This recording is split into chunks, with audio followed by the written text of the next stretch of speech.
What should first affirmation ఎట్లా ఉండాలి చెప్పండి?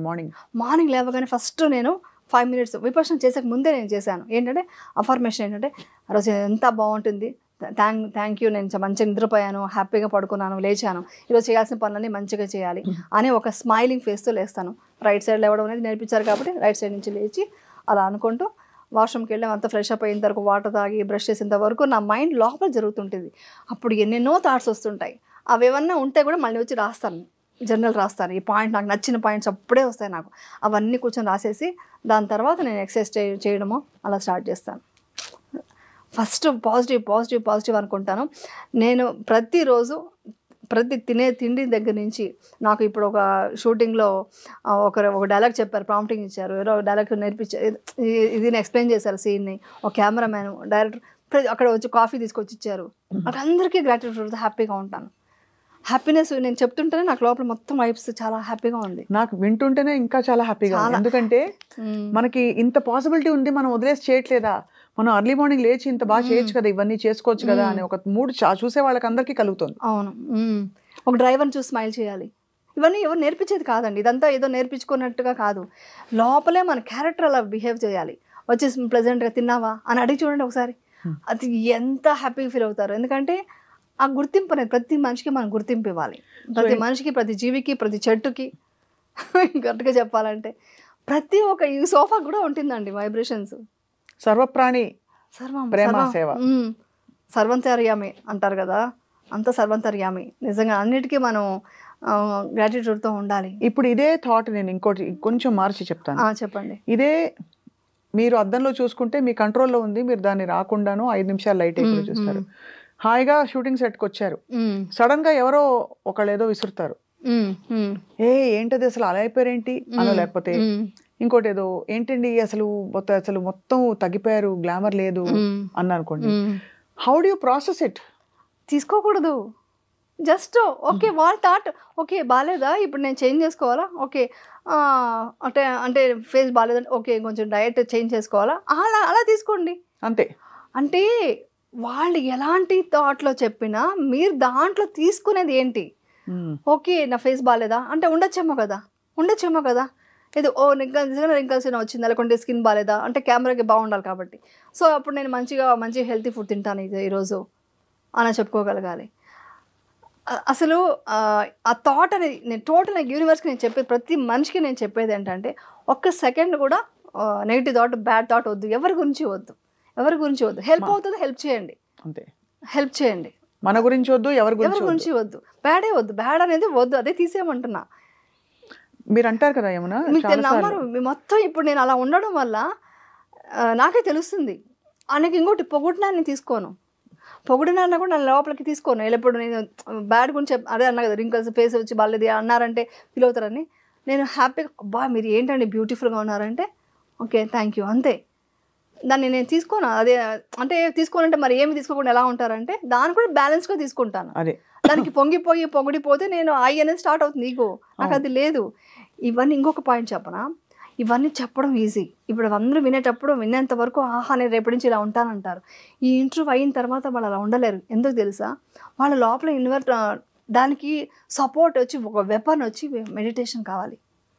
అంటే నేను లోపల ఇది తీసుకెళ్ళాలి, ఈ మెంటాలిటీ క్యారెక్టర్ నేను లోపల తీసుకెళ్ళాలంటే నాకు సపోర్ట్ వచ్చి ఒక వెపన్ వచ్చి మెడిటేషన్, సబ్కాన్షియస్ మైండ్ని నేను దీనికి ప్రోగ్రామింగ్ చేయాలి. ఆ ప్రోగ్రామింగ్ చేసినప్పుడే నా సబ్కాన్షియస్ మైండ్లోకి వెళ్ళి అది నా క్యారెక్టర్గా బయటకు వస్తుంది. తర్వాత నేను లేకుండా నటించడం అవుతుంది కదా, కోర్ లెవెల్లో రావాలి. కోర్ లెవెల్ మెడిటేషన్ ఎలా చేయాలి? కోర్ లెవెల్ థాట్ అండి. ఫస్ట్ మీ మెడిటేషన్ పక్కన పెడతాం, ఫస్ట్ మెడిటేషన్ కూడా నేను చెప్తాను. ఫస్ట్ కోర్ లెవెల్ మీరు ఫీల్ అవ్వడమే మెడిటేషన్ అంటే. మీరు ప్రజెంట్ మూమెంట్లో ఉంటూ అబ్జర్వ్ చేస్తూ ఇదంతా అనిత్యాన్ని అనుకోవడమే విపర్శనలో చెప్తే. విపర్శన కాకుండా మెడిటేషన్లో కూడా ఏం చెప్తున్నారు, అబ్జర్వ్, ప్రజెంట్ మూమెంట్లో ఉండు. ఎందుకంటే పాజిటివ్ వెళ్తే ఏమవుతుంది, మరి మీకు పాజిటివే వస్తాయా, రావు, నెగిటివే ఫస్ట్ వస్తాయి. పాజిటివ్ ఏం జరిగింది నెగిటివ్లో ఫస్ట్ రెడీగా వస్తాయి, టకటకటకని వస్తాయి.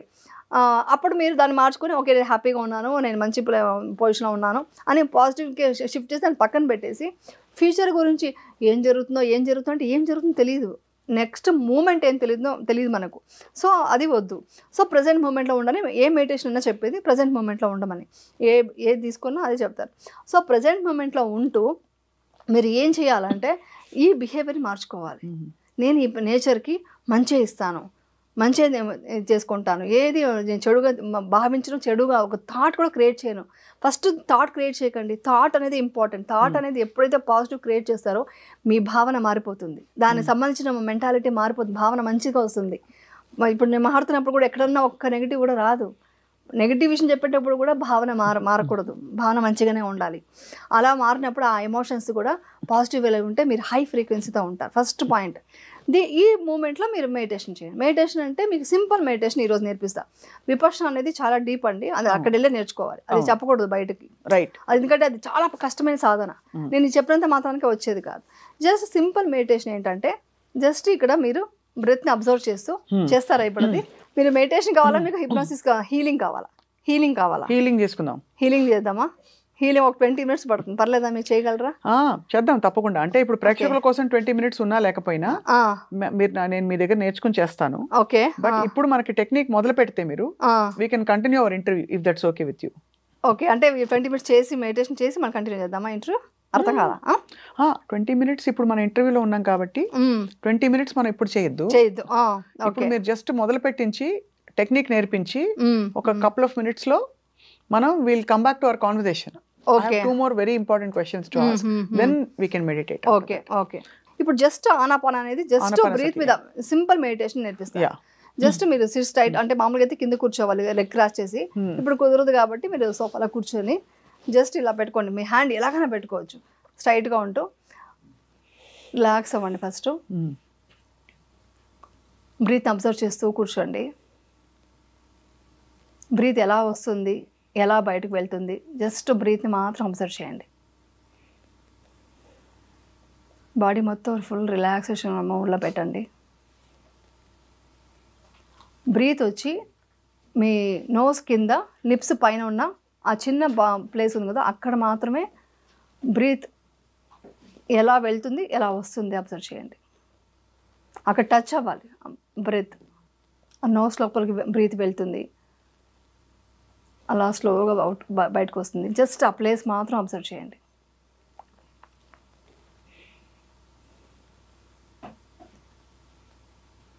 థాట్స్ వస్తుంది పోతుంది, దాన్ని పట్టించుకోవద్దు.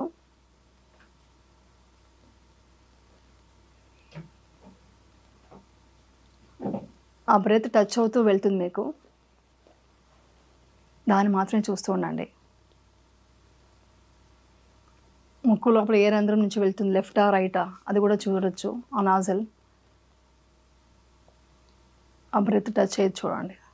ఆ శ్వాస ఎంత వేడిగా తగులుతుంది, అక్కడ వెచ్చగా తగులుతుంది, అది ఫీల్ అవ్వండి.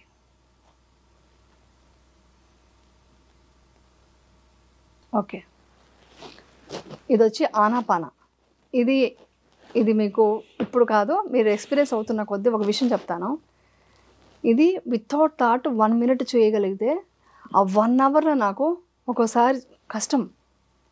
1 hour మెడిటేషన్లో ఈ ప్లేస్ మాత్రం ఆ బ్రెత్ని అబ్జర్వ్ చేయాలి. అక్కడ టచ్ అవుతుంది కదా, అదిని ఇక్కడి నుంచి వస్తూ ఇక్కడ ఒక చిన్న డాట్ లాగా వస్తుంది అనమాట. బ్రెత్ అలా టచ్ అయ్యి వెళ్తుంది అనమాట. అది వితౌట్ థాట్ చేయమంటారు. అది అవ్వడానికి నాకు నిన్న 1/2 hour పట్టింది. 1 minute వితౌట్ థాట్. అంటే థాట్స్ అంత సాధన అవుతుంది ఒక్కోసారి. అంటే ఒక్కోసారి ఇట్స్ మూడ్, ఈరోజు మంచి టైం బాగుంది, ఈరోజు మంచిగా ప్లెజెంట్గా అవుతుంది. రేపొద్దున ఏదైనా స్ట్రెస్ ఉంటే 1 minute చేయడానికి నాకు 1/2 hour పట్టింది. 1 minute without any thoughts, only breath మీద వెళ్ళాలి. అంటే దీన్ని సమాధి స్థితి అంటారు విపశ్యనాలో. సమాధి స్థితి అంటే మొత్తం బాడీ ఎంత ఏముండదు, జస్ట్ బ్రెత్ తప్ప. బ్రెత్ కూడా ఒక స్ట్రింగ్ లాగా వెళ్ళడం స్టార్ట్ అవుతుంది అనమాట. ఫస్ట్ అయితే ఏ నాజల్ నుంచి వస్తుంది, ఏ నాజల్ నుంచి వెళ్తుంది చూడమంటారు. లెఫ్ట్ వెళ్తుందా రైట్ వస్తుందా అనేసి. తర్వాత షార్ట్ చేస్తారు. ఇక్కడున్న ప్లేస్ని ఇక్కడ చేసి జస్ట్ ఒక డాట్ లాగా, ఒక స్ట్రింగ్ లాగా వెళ్తుంది అనమాట. అది తెలుస్తుంది. అది తెలియడానికి ఎన్నో రోజులు 2-3 days పడుతుంది మనకు ఆనాపాన అంటే అన్ని రోజులకి మీకు అది కాన్సన్ట్రేషన్ పెరిగి దాని సమాధి స్థితి అంటారు. సమాధి స్థితి అయిన తర్వాతే విపశ్యన ఇస్తారు. అందుకని ఇది మాత్రం సింపుల్గా నేను చెప్పాను. ఇది జస్ట్ మెడిటేషన్ ఎవరైనా చేయొచ్చు, జస్ట్ అబ్జర్వ్ చేస్తూ కూర్చోవడం అంతే. ఇది చాలా ఏమీ లేదు. హాయిగా అందుబాటులో ఉండే బ్యూటిఫుల్ జ్ఞానం ఇది. అయితే యమున, ఈ మధ్య ఈ కాంటెక్స్ట్ లో, స్పిరిచువల్ ఎవల్యూషన్ కాంటెక్స్ట్ లో ఈ టాపిక్స్ వచ్చినప్పుడు కర్మలు, కర్మ బంధాలు ఇవన్నీ ఎక్కువ వింటున్నాం. అసలు is it important to know మనకు వాళ్ళతో ఏం కర్మ బంధం ఉందో, మనం అందుకే పడుతున్నామేమో ఈ కష్టము, నా జన్మలో నేను ఎవరినో కష్టపడ్డాను అందుకే నాకు ఇప్పుడు వీళ్ళు ఇలా కష్టపడుతున్నా, ఇవి అవసరమా? అవసరం లేదు అంటే ఉంది, బట్ మనకు వద్దు అంత డీప్ ఎందుకు. మనం ప్రాక్టికల్గా ఈ లైఫ్ చూద్దాం చాలు. నేను అదే ఎప్పుడు చెప్తున్నాను, ఉంది అది డీప్గా వెళ్తుంటే సబ్జెక్ట్ ఎక్కడికో వెళ్తుంది. మనం చిన్నప్పటి నుంచి చూద్దాం. ఇంకొకటి చెప్పనా, మీరు ఏం అవ్వాలనేది థాట్ మీలోనే క్రియేట్ అయి ఉంటుంది. అంతే, మీ ఫ్యూచర్ మీరే క్రియేట్ చేసుకున్నారు. ఎగ్జాంపుల్కి చిన్న కర్మ ఎలా ఉన్నా కూడా కర్మ అనుభవిస్తుంటారు, బట్ అది కాకుండా కూడా థాట్ మీరు ఏం క్రియేట్ చేస్తే దాన్ని బట్టి మీ ఫ్యూచర్ ఉంటుంది. కర్మ అనేది డెఫినెట్గా నడుస్తుంది. కర్మ అనేది మనం ఏదో చేసి ఉంటామో దానికి ఫలితమే ఉంటుంది లైఫ్లో. అది ఒక టాపిక్ ఉంది. బట్ ఏంటంటే మనం ఈ జన్మ మాత్రం చూద్దాం, పూర్వజన్మ అంతా మనకు వద్దు. అంతంతా నాకు దీని మీద ఎక్కువ ఇంట్రెస్ట్, అంటే నీకు ఇది ఎక్కువ ఇంట్రెస్టింగ్గా ఉంది కాబట్టి ఈ జన్మకి ఇప్పుడు ఏం చేస్తున్నావు అక్కడ కర్మ మంచి చేద్దాం, అంతే చాలు, అంతే కోరుకుంటున్నాను. బట్ మీరు క్రియేట్ చేసింది మీరు అవుతున్నారు, మీ ఫ్యూచర్ మీరే క్రియేట్ చేసుకున్నారు, ఎవరు క్రియేట్ చేయలేదు. ఎందుకంటే మనం ఒక ప్రోగ్రామింగ్ చేసుకొని ఉంటాం. ఎగ్జాంపుల్కి నేనే చెప్తాను, అమ్మా నేను వెళ్ళి సీరియల్ చేయాలనుకున్నాను కానీ సీరియల్ చేస్తున్నాను. ఇప్పుడు నేను సినిమా చేయాలని కోరుకుని ఉండొచ్చు కదా, ఈ థాట్ నాకే వచ్చింది. నేను ఎందుకు సినిమా చేయాలని కోరుకోలేదు, ఎందుకు సీరియల్ చేయాలని కోరుకున్నాను, నాకు సీరియల్ కంఫర్ట్ కాబట్టి. సో నేను కోరుకుంది నా థాట్ నేను ఏది క్రియేట్ చేశాను అదే వచ్చింది. నాకు డ్యాన్స్ చేయాలని అనుకున్నాను, వెళ్ళి దుబాయ్లో ఇదే ఈటీవీ ప్రోగ్రాంలో దుబాయ్లో డ్యాన్స్ చేశాను, అంతే కోరుకున్నాను, స్టేజ్ మీద డ్యాన్స్ చేయాలి. సో మన థాటే మన ఫ్యూచర్ అండి. మీరు ఈ రోజున నాకు ఇది కావాలని కోరుకొని మేనిఫెస్టేషన్ చేయండి, 100% జరుగుతుంది. అది కోర్ లెవెల్లో కోరుకోవాలి, మీరు కోర్ లెవెల్ అనుకోవాలి ఇదే అనేసి. బయట చెప్పడం కాదు, లోపల ఏదైతే మీరు ఒక చిన్న డౌట్ పెట్టుకుని అవ్వదు. నా ఫ్యూచర్ 100% చేసి చూడండి. ఎవరికైనా చెప్తాను, ఇది నాకు ఇది కావాలి అని కోరుకుంటే అదే వస్తుంది.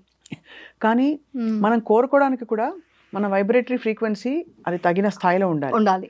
లేకపోతే మన కింద నూతిలో ఉన్నాం అనుకోండి, డల్ లో ఫీలింగ్ లో ఉంటే కోరుకో నీకేం కావాలో కోరుకో అంటే రాదు. కాబట్టి దానికి ఈ టెక్నిక్స్ అండ్ టూల్స్ అవసరం.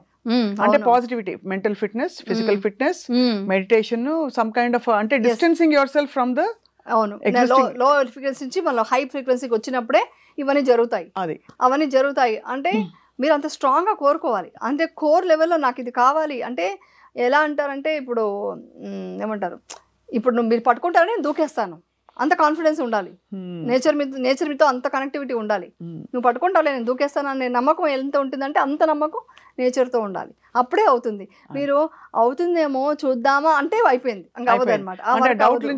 డౌట్తోనే వెళ్ళిపోతుంది. అంటే మనకి గ్రేట్ మిరకల్స్ మాస్టర్స్ గురించి చెప్పినప్పుడు కూడా వాళ్ళకి ఆ కనెక్టివిటీ ఉండబట్టి ఆ మిరకల్స్ గురించి వింటాం. అది మానవ మాతలకు చూస్తే పిచ్చని కొంతమంది అనుకుంటారు, భ్రమలను కొంతమంది అనుకుంటారు. That's a different thing. But I'm saying that's how they manifested all those things. Actually నేను విపర్శన అనేది ఎలా వచ్చిందో నా లైఫ్లో కూడా నేను చెప్పనా, నాకు రొటీన్ మాట్లాడటం ఫ్రెండ్స్ బంధువులు నచ్చేది కాదు. అబ్బా వాళ్ళు వెళ్తే ఏముంది ఆ చీర గురించో నాగల గురించో, వాళ్ళు ఇలా జరిగింది అలా జరిగింది ఇవే మాట్లాడతారు కదా, కొత్తగా ఏం లేదు, యూనిక్గా లేదు అని అవాయిడ్ చేసేదాన్ని. సో నాకు ఏదో కొత్తగా ఉండాలి, కొత్తగా ఆలోచన థాట్ ఉండే వాళ్ళతో మాట్లాడాలి ఇలా అనుకుంటే నాకు ఇంట్రొడ్యూస్ చేసింది విపర్శన. నేను ఇప్పుడు అన్నీ ఆలోచిస్తే నేను నిజంగా ఇదే కోరుకుంది, నాకు సంఘం జీవి కావాలి, సంఘజీవినే, కానీ అక్కడ పాజిటివిటీనే ఎక్కువ ఉండాలి. అంటే నాకు విపర్శనలో ఇంతమంది ఫ్రెండ్స్ అవుతున్నారు, ఇంతమంది గురువులు కలుస్తుంటాను, నేను టీచర్స్ కలుస్తాను. సో నా వైబ్రేషన్కి అది కరెక్ట్గా ఉంది, నాకు మ్యాచ్ అయ్యింది. మేము టాపిక్ మాట్లాడితే ఇదే మాట్లాడతాను, ఇది వచ్చి వేరే వాళ్ళతో నేను మాట్లాడలేను కదా. సో నాకు అది నచ్చదు కాబట్టి, ఇది కావాలని కోరుకున్నాను కాబట్టి నాకు ఇది వచ్చింది. ఇది కాకుండా నాకు ఇలాంటి బంధువులు ఉండాలి, ఒక స్టేటస్ మెయింటైన్ చేయాలి, ఫంక్షన్స్కి వెళ్ళాలి, ఒక కిట్టి పార్టీ వెళ్ళాలి అని కోరుకొని ఉంటే అది వచ్చి ఉండేది. అది నేను కోరుకోకుండా దీనికి వచ్చాను, నాకు ఇది కావాలి. సో అందుకని ఎవరికైనా చెప్పేది, మీ థాటే మీ ఫ్యూచర్. మీరు ఏం ఆలోచిస్తే అదే జరుగుతుంది. అమ్మో ఇలా అవుతుందేమో అనుకుంటే అదే అవుతుంది, అసలు అంతే 100%. అది చాలా వెరీ వెల్ ఎక్స్ప్లెయిన్డ్. అయితే ఫిజికల్ ఫిట్నెస్, మన ఫిజికల్ బాడీ కూడా మనకు వెహికల్ కాబట్టి మీరు ఇంత ఫిట్గా ఎలా ఉంటారు, ఏం చేస్తారు, what you do for? Actually చెప్పాలంటే ఫిజికల్ ఫిట్నెస్ అనేది పెద్దగా నేను ఎక్సైజ్ చేయను, అంత చాలా తక్కువ, 1/2 hour పెడతాను, ఒక రోజు అది కూడా పెట్టాను. టాక్సిన్స్ ఉండవు బాడీలో? కానీ ఉండదు, అది ఉండదు. డైట్ బాగా చేస్తాను. డైట్ అనేది ఏంటంటే నాకు ఎక్కువ వెజిటేరియన్ కాబట్టి నేను మార్నింగ్ బ్రేక్ఫాస్ట్ టైంలోనే అన్నీ తింటాను. ఎలా అంటే ఈ మధ్య తెలుసుకున్నాను కొంచెం డాక్టర్స్ వీళ్ళు చెప్పడం విని నేను అది స్టార్ట్ చేశాను. ఏంటంటే ఇప్పుడు మార్నింగ్ బ్రేక్ఫాస్ట్ ఉందనుకోండి, ఆ బ్రేక్ఫాస్ట్ టైంలోనే ఒక ఇది టోఫు కానీ పన్నీర్ లాంటిది ఒక ప్రోటీన్ కోసం అది, తర్వాత వెజిటబుల్స్ కలుపుతాను. అంటే ప్లేట్లోకి అన్నీ ఉండాలన్నమాట. కార్బ్స్ తక్కువ, చాలా తక్కువ తిని ఇది తిని మళ్ళీ పెరుగుతో రైతా చేసుకుని అది తింటాను. సోర్ క్రాట్ అని ఒకటి దొరుకుతుంది, అది కూడా మంచిది ప్రోబయోటిక్. సో అది కూడా కలిపేస్తాను రైతాలో, కలిపేసి తినేసి ఫుల్ మీల్ అనమాట. ఆ ఫుల్ మీల్ తినేసేటప్పటికి నాకు మొత్తం బాడీ కావాల్సినంత వచ్చేస్తుంది. కార్బ్స్ తక్కువ కాబట్టి నేను లావ్ అవ్వట్లేదు. కానీ ఎక్సర్సైజ్ విషయంలో కొంచెం తక్కువ. నేను అవసరం లేదు, అసలు చేయాలి, లేదు కంపల్సరీ చేయాలి, దానికి టైం కేటాయిస్తాను. బట్ మీరు లాస్ట్ టైం చెప్పినట్టు నాకు గుర్తు, ఎర్లీ మార్నింగ్ లేస్తారు కదా మీరు? లేచాను, మెడిటేషన్ కోసం వేస్తాను, కానీ ఎక్సర్సైజ్ అనగానే కొంచెం బద్దకిస్తున్నాను. అది మనం చేయాలి, నెక్స్ట్ చేయాలని అనుకుంటున్నాను. ఎన్ని రోజులు వర్క్ చేస్తారు ఏమన్నా పర్ మంత్? ఇప్పుడున్న సిచ్యువేషన్లో అయితే నేను విపక్షణకి వెళ్ళాలి కాబట్టి వాళ్ళు బ్యాకప్ ఉండాలి అంటున్నారు కాబట్టి నేను ఆల్మోస్ట్ 29 days వర్క్ చేస్తున్నాను. అబ్బాబాబా, 29 days కూడా వర్క్ చేస్తున్నాను. సో విపక్షణ కోసం అలా దాచుకొని ఆ డేట్స్ అంతా పెట్టుకొని నేను విపక్షణకి వెళ్ళడము, నెక్స్ట్ సేవ చేయాలి. 10 days కోర్స్ అయిపోయింది. థ్యాంక్ యూ అండి, ఈ ఇంటర్వ్యూ వల్ల చాలా మంది విపక్షణకు వచ్చారు. చాలా మంది ఫోన్ అక్కడ మొత్తం చెప్పేశారు, మీ ఇంటర్వ్యూ చూసే మేము వచ్చాము, మీ ఇంటర్వ్యూ చూసే వచ్చాము విపక్షణ, కానీ చాలా మంది అక్కడ చెప్పేసి పబ్లిసిటీ అయింది. అక్కడంతా అందరూ వెళ్తున్నారు. అది చెప్పండి.